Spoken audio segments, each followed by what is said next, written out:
silakan. Sebutkan namanya deh dan dari kampus mana? Ya.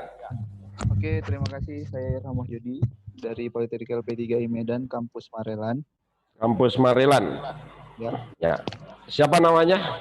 Irham Wahyudi, Pak. Ulangi. Irham Wahyudi. Irham. Ya, Wahyudi. Irham ya. Wahyudi.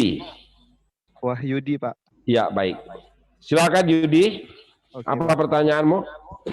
Dari pemaparan Bapak tadi cukup baik sekali untuk memotivasi semua mahasiswa, terutama untuk memahami nilai-nilai luhur dari bagaimana sebagai menjadi kewarganegaraan yang baik.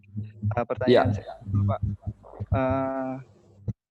sejauh mana sih si mahasiswa nih kami, khususnya mahasiswa-mahasiswi Indonesia, bisa menyampaikan aspirasi-aspirasi kami sesuai dengan pendahulu-pendahulu kami, sesuai dengan Sumpah Pemuda itu, Pak. Apakah nilai dari penyampaian orasi dari mahasiswa itu tetap sama nilainya seperti saat-saat dulu gitu, Pak? Baik. Terima kasih.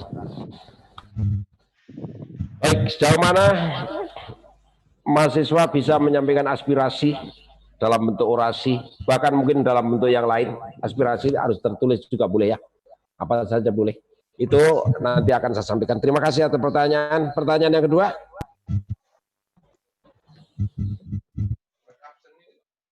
Ya, silakan adik-adik yang mau bertanya. Di sini disampaikan kembali bahwa untuk pertanyaan ini mendapat tambahan nilai ya Pak Mikidi ya untuk ya, betul. Diharapkan kepada teman-teman bukan hanya sekedar mendengar tapi juga andil ya, proaktif bertanya yang kurang jelas baik di yang telah disampaikan ataupun berita-berita terbaru yang ada kaitannya dengan mata kuliah kita pagi ini. Silakan. Yang dari Marelan sudah ada perwakilan, yang dari Medan Baru sekarang.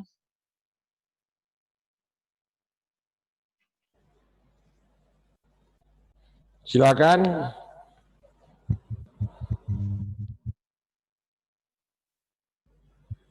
Ada yang bertanya ini? Mungkin ada.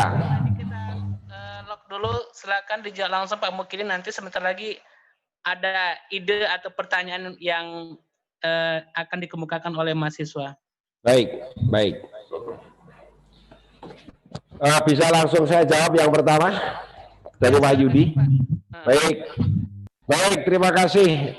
Pertanyaan Wahyudi yang dari kampus Marelan cukup luar biasa, cukup bagus. Saya tadi dalam penyampaian uraian, saya kaitkan bagaimana tanggung jawab mahasiswa sebagai warga negara Indonesia yang mempunyai hak yang sama dalam kehidupan berbangsa dan bernegara. Pertanyaan dari beliau, dari Irham Wahyudi, sejauh mana sih kita mahasiswa ini diberikan kesempatan untuk menyampaikan aspirasi untuk membangun bangsa ini. Dalam Undang-Undang Dasar 45 sudah disebutkan, para mahasiswa sekalian, Pak Yudi ya, jadi kita ada dalam kehidupan berdemokrasi ini justru menjadi civil society sebagai masyarakat kontrol. Masyarakat itu berbagai elemen, dari elemen buruh, dari elemen pegawai, dari elemen mahasiswa, dari elemen semua itu mempunyai hak untuk bisa menyampaikan pendapatnya, menyampaikan suatu aspirasinya untuk membangun bangsa ini, karena bisa dilihat pada Undang-Undang Dasar bangsa ini itu bahwa kita bebas mengeluarkan pendapat, bahkan bebas berkumpul, tetapi dengan aturan-aturan yang sudah ditentukan. Ya, kaitannya dengan penegakan hukum dan kaitannya dengan tanggung jawab institusi yang sudah tergelar, baik institusi dalam negeri dalam Kementerian Dalam Negeri yang kaitannya dengan kehidupan berbangsa dan bernegara ini, baik institusi TNI dan Polri, baik institusi pendukung, bahkan lingkungan masyarakat kita sendiri. Silakan para mahasiswa memberikan aspirasinya, memberikan orasinya, tetapi saya sampaikan bahwa itu semua diatur undang-undang. Konsep demokrasi adalah demokrasi dari rakyat, oleh rakyat, dan untuk rakyat. Abraham Lincoln mengatakan demikian. Jadi kehidupan berbangsa ini, silakan lihat pasal 1 tentang bentuk negara. Pada ayat 2 menyatakan bahwa kedaulatan di tangan rakyat dan dalam kehidupan pemerintah ini diatur melalui Undang-Undang Dasar. Pembangunan bangsa ini tidak terlepas dari kehidupan seluruh masyarakat termasuk mahasiswa. Sehingga layaklah muncul pertanyaan sejauh mana para mahasiswa khususnya untuk bisa menyampaikan aspirasi untuk membangun bangsa ini. Aspirasi bisa disampaikan dengan tertulis dan bisa disampaikan secara langsung. Kadang-kadang untuk menyampaikan aspirasi ini kalau lama-lama tidak ditanggapi oleh pemerintah yang terkait, malah menjadi suatu bentuk perkumpulan besar yang terkoordinir atau yang disebut dengan demonstrasi. Silakan saja, karena ini memang pembangunan bangsa ini. Saya tadi sampaikan dasar pemikiran Abraham Lincoln dalam demokrasi Indonesia adalah semua elemen bangsa dan masyarakat dalam kehidupan dalam pemerintahan ini disampaikan bahwa Indonesia demokrasi yang dari rakyat, oleh rakyat, dan untuk rakyat. Kemudian disikapi dalam suatu bagaimana demokrasi yang diharapkan untuk bisa diterapkan jika mahasiswa untuk menyampaikan aspirasi, siapapun masyarakat Indonesia menjadi sistem kontrol dalam kehidupan pemerintahan ini. Saya sampaikan bahwa sistem demokrasi kita ini adalah yang menganut sistem trias politika. Tri-3 politika. Ada 3 kewenangan lembaga negara yang sudah ditentukan untuk bisa mengendalikan bangsa ini. Menurut Montesquieu bahwa dibagi dalam bidang eksekutif, legislatif, dan yudikatif. Lembaga-lembaga negara yang diberikan wewenang untuk ikut bersama mengelola negara ini dengan tugas dan kewajibannya, itu tidak lain tidak bukan hanyalah untuk memenuhi kepentingan masyarakat, untuk mensejahterakan kehidupan rakyat, untuk mencerdaskan kehidupan bangsa, dan tata tertib. Kalau hanya ditanya sejauh mana sih Pak kami sebagai mahasiswa untuk bisa menyampaikan aspirasi, ya saya pikir aspirasi ini yang penting bisa untuk membangun bangsa dengan pelaksanaan yang mengikuti aturan, baik tertulis ataupun berkumpul. Silakan saja. Jadi Anda mempunyai kesempatan yang luar biasa. Kita mendasari dalam pemikiran bahwa negara dari rakyat, oleh rakyat, dan untuk rakyat. Wahyudi, demikian kira-kira garis besar saya. Sehingga apa-apa yang menjadi bayangan pemikiran siswa Wahyudi, oh saya adalah warga negara Indonesia yang dalam kehidupan sehari-hari sebagai kontrol pemerintah. Penyampaian aspirasi saya yang penting bisa tertulis dan bisa juga langsung. Apa yang harus saya lakukan di dalam saya menyampaikan aspirasi? Lakukan, sampaikan dalam sistem prosedur yang sudah ditentukan. Sehingga legalitas dalam penyampaian ini akan lebih bagus Dan Anda dan kita semua yang mampu menyampaikan dengan prosedur itu akan mendapatkan suatu keteladanan atau suatu hal yang bagus, ya.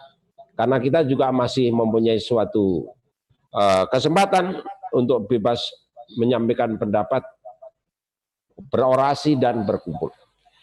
Itu yang bisa saya sampaikan, Pak Yudi, mudah-mudahan bisa diterima. Siapapun mahasiswa, boleh silakan. Itu ada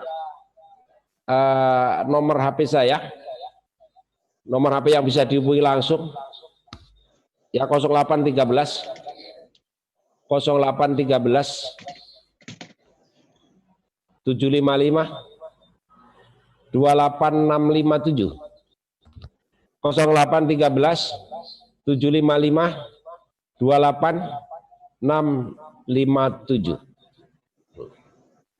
Silakan bertanya, karena sebenarnya kekaitan pertanyaan dari Wahid ini sangat terkait dengan beberapa hal yang sangat penting. Contoh dengan penegakan hukum.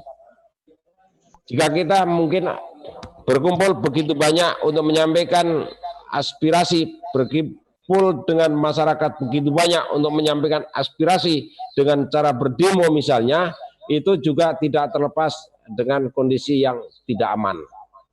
Untuk itu tugas kepolisian untuk bisa menyampaikan suatu langkah-langkah pengamanan, suatu langkah-langkah yang tertib itu juga menjadi pedoman kita bahwa tugas TNI adalah sebagai fungsi pertahanan, tetapi sebagai polisi adalah sebagai fungsi pengamanan. Jadi hal ini menjadi permasalahan. Untuk itu jangan lupa jika Anda akan menyampaikan aspirasi, ikuti prosedur hukum yang berlaku. Ini saya sudah sampai ke prosedur hukum ya. Jadi hukum di Indonesia apa saja yang berlaku? Wahyudi, kamu tahu apa hukum yang berlaku di Indonesia?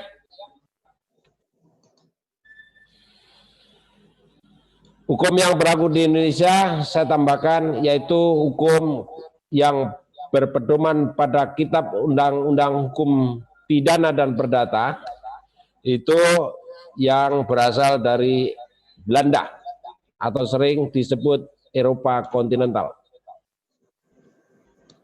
Kemudian hukum yang berlaku di Indonesia juga hukum adat. Tata cara dalam kehidupan nenek moyang kita sudah diatur dengan adat, ini menjadi adat, ya, menjadi kebiasaan, menjadi budaya, dan menjadi hukum. Kita masing-masing perbedaan dalam suku, dalam etnis, itu mempunyai adat masing-masing, itu berlaku dalam lingkungannya. Kemudian ada hukum Islam, ya, hukum Islam, saya tambahkan, kita mayoritas Indonesia beragama Islam, sehingga hukum Islam diberlakukan. Kemudian ada hukum yang namanya common law, itu juga berlaku di Indonesia, di mana hukum ini adalah menetapkan suatu sistem yang mencapai suatu proses penyelesaian masalah dengan keputusan-keputusan ya musyawarah dan sebagainya. Bisa diterima siswa Wahyudi, terima kasih atas pertanyaannya. Silakan kalau nggak puas nanti telepon saya. Baik, terima kasih Pak Mukidi paparan jawaban atas Irham Wahyudi tadi. Mungkin ada tambahan gini Pak, tadi kan ada dikaitkan dengan Sumpah Pemuda nih kata Irham. Gimana itu ya Pak? Oh ya. Apakah Justru sama itu. aspirasi pemuda sekarang dengan aspirasi pemuda di zaman Sumpah Pemuda yang 80 tahun yang lalu gitu Pak? Baik. Sangat kompleks, makanya tadi juga saya kaitkan landasan pemikiran Sumpah Pemuda, kemudian perubahan-perubahan bahkan sampai hal teknologi. Cuma Sumpah Pemuda dulu, kalau kita harus menyampaikan aspirasi berduyun-duyun, datang suatu tempat, ya, secara manual. Tetapi pada era perubahan ini akan sangat cepat. Dan mungkin kalau mungkin akan penyelesaiannya juga lebih bagus, mungkin lebih cepat. Tapi kalau ada permasalahan juga lebih berantakan dan lebih cepat. Kaitannya dengan aspirasi masyarakat, termasuk mahasiswa pada era Sumpah Pemuda, tentunya tahun 1928 perkembangan teknologi juga belum itu ada, apalagi pesat masih sangat minim, masih sangat sederhana. Kaitannya hubungannya dengan penyampaian aspirasi pada era kondisi perubahan teknologi yang sekarang itu tentunya sangat fenomenal. Ya, sangat menjadikan suatu permasalahan yang cepat. Orang tidak harus berkumpul pada suatu tempat, tapi hanya mengetik dalam suatu digital yang ada pada tangan kita, itu akan menjadi suatu penyampaian dengan literaturnya, dengan gambar-gambarnya, dengan hal yang lain. Ya, itu kaitannya Bang Robi sampaikan pada Wahyudi. Wahyudi mendengarkan apa yang saya sampaikan kaitannya dengan Sumpah Pemuda tadi. Tentunya ada perubahan. Makanya saya sampaikan sikapi perubahan. Terima kasih Bang Robi, silakan. Ya, baik, terima kasih Pak Mukidi. Saya pikir Irham sudah paham ya. Halo Irham. Oke Pak, udah. Ya, sudah. Baik, untuk selanjutnya masih dibuka kesempatan untuk sesi tanya jawab ini ya Pak Mukidi ya. Ada Silakan lanjutkan. Yang ada teman-teman yang mau menyampaikan pertanyaan atau aspirasinya terkait dengan mata kuliah kita hari ini, silakan. Atau mungkin dikaitkan dengan kondisi sekarang ini, zaman corona ya. Ya, bebas. Silakan, bebas. Jadi nggak usah saya harus tanya apa saja selama dalam kehidupan berbangsa dan bernegara ini. Silakan. Assalamualaikum Pak Mukidi, saya ingin bertanya. Waalaikumsalam warahmatullahi wabarakatuh. Dari mana, Dek? Nama saya Karin, saya dari kelas AB 1702, kampus Medan Baru. Medan Baru ya. Silakan Karin Kaban. Pak, saya mau bertanya tentang pemberitaan terorisme yang sempat viral kemarin di tahun 2020, tepatnya di bulan Februari. Ya. Di situ media memberitakan mengenai pemulangan WNI yang ditahan bukan ditahan sih, maksudnya kayak sempat bergabung dengan ISIS gitu, dan mereka mau dipulangkan ke negara Indonesia. Di situ kan sempat terjadinya pro dan kontra. Ya. Pertanyaan saya, di situ apakah mereka sudah kehilangan status WNI-nya? Dan apakah tidak berbahaya? Karena mereka kan bisa saja membawa virus terorisme di hal negatifnya. Dan kita mengingat pemerintah juga masih kerepotan menangani teroris yang ada di Indonesia. Gitu aja Pak pertanyaan saya. Baik, terima kasih tentang teroris dan ISIS kaitannya dengan status kewarganegaraan. Ya, warganegaraan. Ya. Oke, silakan. Yang lain mungkin ya. Yang lain, nggak usah satu-satu, boleh 3 sekali. Ada lagi, Dek. Ada lagi deh. Ada yang mau ditanyakan, silakan. Kenapa tidak mencatat, menulis apa? Silakan ditulis dulu. Kalau mungkin ragu cara menyampaikan, kemudian nanti pada saat mau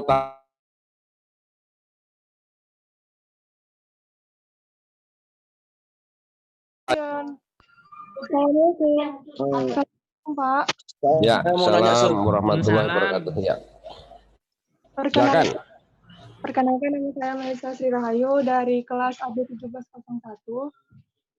Siapa, Dek, namanya? Kurang jelas. Melisa Sri Rahayu, Pak. Melisa ya. Iya. Baik, silakan pertanyaannya. Pertanyaannya adalah, kan Pak ada bermacam-macam krisis yang dapat mematikan demokrasi kan Pak? Ya. Misalnya krisis politik, krisis ekonomi, krisis alat-alat kekuasaan negara, dan krisis juga krisis demokrasi, krisis politik, krisis ekonomi, dan krisis moral, Pak. Ya, dan krisis moral. Ya. Menurut Bapak, bagaimana agar tidak terjadi krisis-krisis yang dapat mematikan demokrasi di negara ini, Pak? Khususnya kan Indonesia sendiri. Baik. Baik, terima kasih. Terima kasih, Pak. Nanti tunggu jawabannya. Silakan selanjutnya. Ya, yang Satu lain, pertanyaan lagi. satu lagi ya Pak ya. Santai ya, boleh. Para mahasiswa santai, tanya apa saja, nggak usah ragu. Dan saya anggap pertanyaan tidak ada yang salah. Silakan. Saya hanya kepingin justru mahasiswa di semester 6 ya, harus mau mulai menyampaikan pendapat, harus berani ngomong. Itulah bahasanya. Silakan satu lagi pertanyaan Pak Robi. Iya ya. Saya mau nanya Ayo sih. Dek. Ya namanya Dek siapa Dek?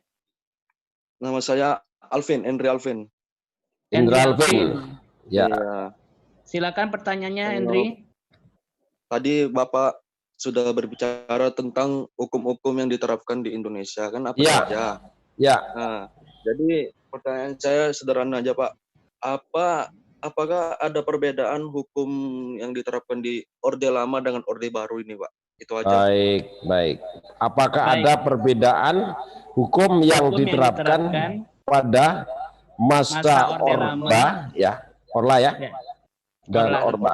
Ya, baik. Baik, terima kasih. Ya, silakan Ya. Bang Robi.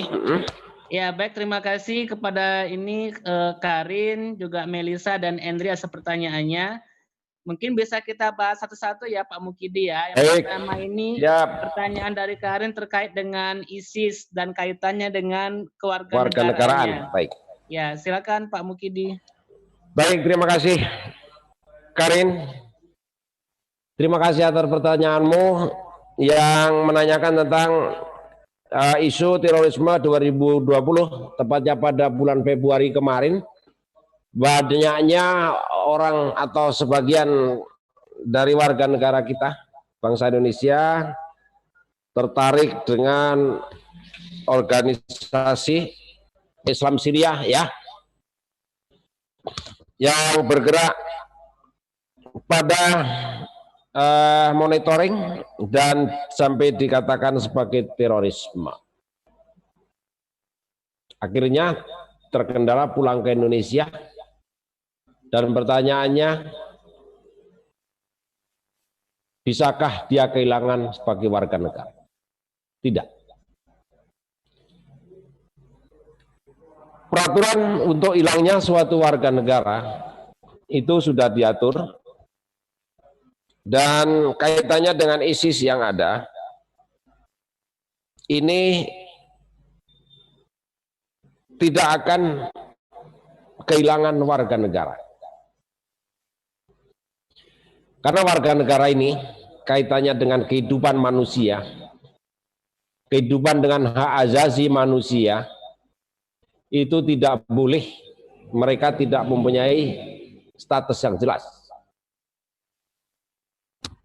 Karin, saya sampaikan dasar pemikiran saya, apa beda penduduk dan warga negara. Sebelum kita berbicara apa itu teroris, dan bagaimana dampak dari orang-orang Indonesia yang ada di luar negeri yang ikut dalam organisasi itu. Apa, Karin, saya mau tanya dulu, karena warga negara, kewarganegaraan kaitannya dengan dua hal, yaitu penduduk dan warga negara. Apa definisi penduduk, Karin? Enggak. Apa definisi penduduk?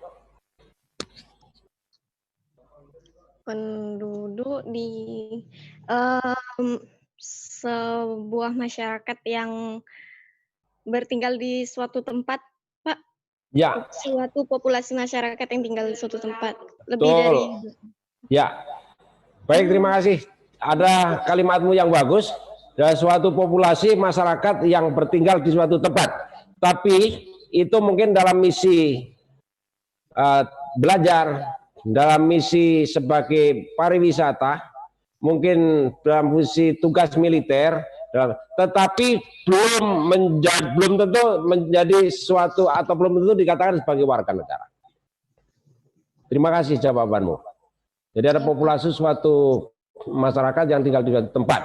Permasalahan dihadapi memang dari populasi itu ada masyarakat yang memang sebagai warga negara, tetapi ada kedatangan mereka hanya sebagai tugas turis tugas belajar, tugas militer, dan tugas bahkan mungkin mengikuti suami, mengikuti istri.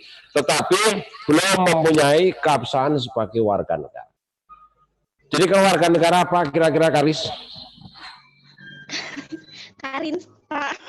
Siapa? Karin. Karin, Karin, ya. Karin, Pak. Karin, ya. Rin, kalau warga negara apa kira-kira definisinya? Kalau warga negara menurut saya dia seseorang yang memang tinggal di situ dan sudah mendapatkan status sebagai warga negara di negara itu. Tanda-tandanya apa? Kalau saya kasih tanda-tandanya, kalau penduduk saja itu mungkin paspor, surat tugas belajar. Kalau warga negara dia memiliki kartu tanda penduduk, Pak, sebagai identitasnya bahwa dia memang warga negara di situ. Baik. Jadi identitas sebagai warga negara adalah mempunyai tanda, salah satunya di Indonesia adalah ID ataupun Iya. KTP, ya. Kaitannya dengan itu dulu, ya. Pertanyaannya kan gini kan, hak asasi manusia tidak semudah itu orang kehilangan warga negara, ya. Orang kehilangan sebagai status kewarganegaraan. Itu ya Karin ya. Kaitannya dengan penduduk yang boleh dikatakan suatu populasi masyarakat yang tinggal di suatu negara atau wilayah atau tempat, tetapi hubungan hak dan kewajiban penduduk tersebut tidak 100% kepada wilayah atau negara yang ditempati. Kita mempunyai hak dan kewajiban sebagai warga negara. Di mana warga negara yang dilengkapi dengan surat-surat seperti ketentuan negara dalam bentuk KTP mungkin di Indonesia, ini kita mempunyai hak dan kewajiban. Kemudian negara juga mempunyai hak dan mempunyai kewajiban. Hubungannya dengan hak asasi manusia, kaitannya kartu penduduk dengan terdaftarkan pada kartu penduduk yang berlaku di Indonesia, itu permasalahan-permasalahan yang dihadapi oleh negara dan dihadapi oleh penduduk itu sendiri itu saling mempunyai hak dan kewajiban. Jadi suatu contoh, warga negara Indonesia yang mempunyai kesulitan haruslah dijunjung tinggi dengan hukum. Sama, penduduk dari negara lain mempunyai kesulitan, permasalahan juga harus dilindungi dengan hukum.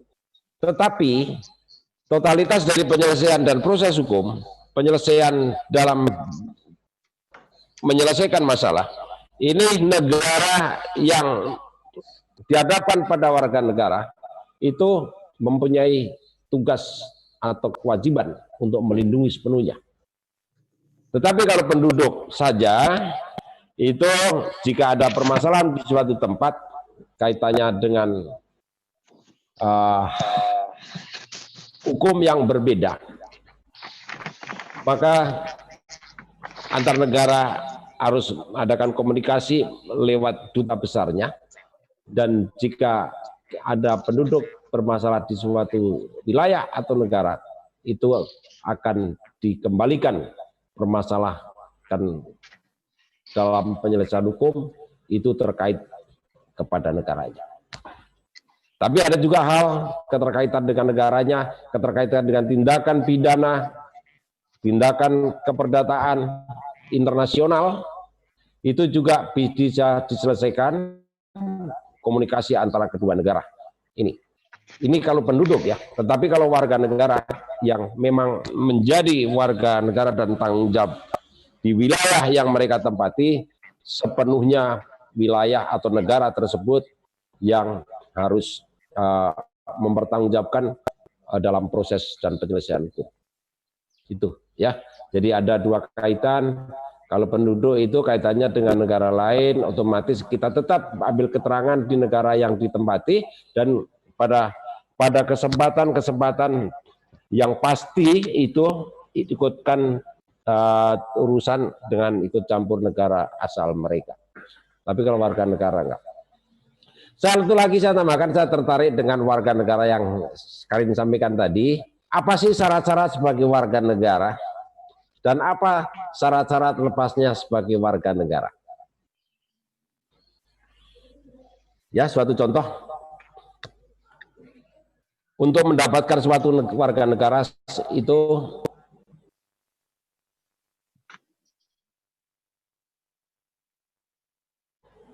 harus mendaftar kalau orang akan menjadi warga negara. Harus mengisi ketentuan, menjalankan ketentuan sampai ke dinas imigrasi, ke departemen negeri yang terkait, kaitannya banyak. Jadi lebih lanjut silakan kamu buka bagaimana untuk menjadi warga negara, ya, karena kaitannya hubungan internasional. Yang kedua, bagaimana kalau warga negara harus hilang? Silakan kamu baca di web. Itu ada tindakan-tindakan, bahkan warga negara itu juga tidak hilang, maka ada justru untuk menghilangkan mereka bukan hanya jadi warga negara, tapi bisa ditembak mati. Betul kan? Nah, seperti itu. Wah, itu langsung hilang warga negaranya ya, tetapi tetap tercatat sebagai warga negara Indonesia. Jadi kaitannya ISIS yang ada pada organisasi yang kita tahu, yang muncul sebagai terorisme dalam bahasa yang biasa disebut, warga negara Indonesia itu selalu tidak mengizinkan kepada warga negara yang terikut pada organisasi-organisasi yang salah satunya adalah memecah belah bangsa ini. Ingat bahwa negara kita adalah negara yang kemajemukannya cukup tinggi dan hidup dalam perbedaan, sehingga posisi terorisme pada ISIS pada konteks Islam ya itu juga masih harus bersinggungan dengan agama yang lain. Kaitannya menjelek-jelekkan pada sisi tauhid, keimanan, pada sisi-sisi bagaimana kitab suci, bagaimana kitab suci satu dengan yang lain. Ini adalah pemerintah hanya mengendalikan, pemerintah hanya mengamankan, pemerintah hanya memberikan suatu pengertian bahwa tindakan salah satunya yang sering disebut dengan terorisme, bahkan mungkin radikalisme, ya, itu menjadi suatu permasalahan bangsa, dan jika mereka ada kesalahan, itu akan dibuat proses penyelesaian masalah dengan cara adalah proses hukum. Kenapa Pak mereka terkendala? Kadang-kadang kita menyampaikan satu hal yang menjadi permasalahan adalah misi-misi penugasan, misi-misi kerja, misi-misi bepergian, bangsa ini kan sudah diatur juga. Dia di sana pamit mau kerja sebagai tenaga kerja, tetapi akhirnya di sana dia terikut dalam lingkungan yang mungkin bertentangan dengan Pancasila, bertentangan dengan aturan-aturan bangsa, dan salah satunya adalah ikut ISIS dan sebagainya. Ini yang menjadi masalah sebenarnya. Jadi dia akan ke sana tidak pernah pamit mau menjadi ISIS, tetapi dia pamit mau menjadi tenaga kerja. Bagaimana dengan kondisi mereka dengan ikut ke organisasi yang seperti ISIS dan sebagainya? Nah, itu menjadikan permasalahan yang berbeda. Bukan berarti harus kehilangan sebagai warga negara. Karin, demikian mungkin singkat penjelasan saya. Kalau mungkin ada hal-hal yang perlu ditanyakan lagi, silakan hubungi nomor telepon saya. Baik, terima kasih. Kemudian si Melisa Rahayu. Iya Pak, pertanyaan Melisa Rahayu Pak. Ya, tentang dinamika ya, tentang demokrasi Indonesia. Awal tadi dari Wahyudi, Irham Wahyudi tadi sudah saya singgung tentang bagaimana demokrasi Indonesia. Demokrasi yang dari rakyat, oleh rakyat, dan untuk rakyat. Demokrasi yang diberikan wewenang kepada eksekutif, legislatif, dan yudikatif, ya, menurut Montesquieu dan Abraham Lincoln tadi. Permasalahan yang ditanyakan sama si Rahayu bahwa tugas bangsa ini hidup dalam bidang ideologi, hidup dalam bidang politik, ekonomi, sosial, budaya, teknologi, dan sebagainya. Pertahanan keamanan. Tetapi yang ditanyakan secara simpul bahwa terjadi krisis demokrasi, krisis politik, krisis ekonomi, krisis moral.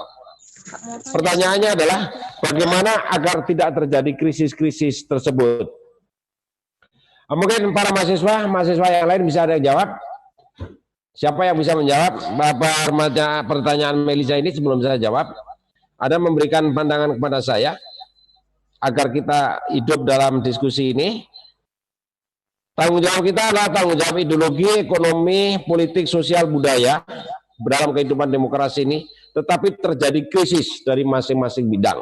Pertanyaan dari Melisa Rahayu, bagaimana untuk tidak terjadi krisis? Karena krisis akan terjadi konflik. Ada yang mau menyampaikan? Alvin mungkin? Mana Alvin? Diani Melan, Erika Putri, siapa lagi Bang?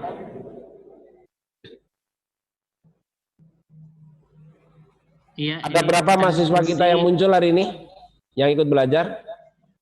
Yang belajar ada 75, Pak. Ya, yang ikut dalam live ya. Iya. Baik. Baik, untuk menyingkat waktu, saya sampaikan untuk jawaban dari pertanyaan si Melisa Rahayu bahwa disinilah perubahan-perubahan yang mengawali jadi suatu konflik. Atau mungkin lebih keras lagi disebut dengan krisis. Saya sampaikan pada awal pertama, silakan kita lihat slide pada cara pandang diri kita sebagai warga negara Indonesia, bahwa kita adalah mengutamakan hidup dalam bersamaan, hidup dalam kekeluargaan, hidup dalam pengorbanan yang tidak merusak kepentingan nasional. Sejarah kita sudah menyebutkan bahwa kita adalah saling menghormati, saling menjunjung tinggi dalam peradaban, kemudian mengedepankan kepentingan bersama. Memang benar kaitannya dengan permasalahan si Wahyudi tentang aspirasi tadi, tetapi kadang-kadang kepentingan-kepentingan yang menjadikan permasalahan adalah menyimpang dari kita pada mengedepankan kepentingan bersama, bahkan berjuang untuk mewujudkan cita-cita bersama,